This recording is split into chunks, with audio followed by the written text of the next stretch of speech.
Hello po, good day! For today's video, pag-usapan po natin ang kahalagahan ng true engagement.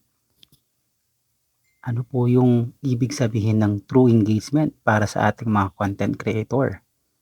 Lalong-lalo na po yung kahalagahan nito sa atin, lalo na sa mga monetize na.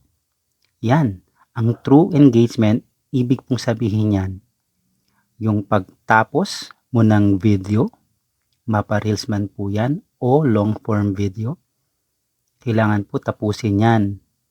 Kasama na rin po yung ads na lalabas pagkatapos po ng video. After po nun, doon na po tayo pwedeng mag-react at mag-comment.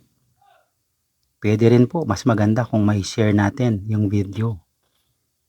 Yan po ang kahalagahan ng true engagement. Make sure po na ulit tapusin ang video. Kung yung video po ay may kasama na ring ads, tapusin din po yung ads bago po tayo mag-iwan ng reaction o comments.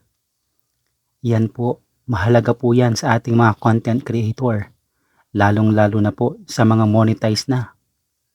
Make sure po, lagi po natin yan tatandaan.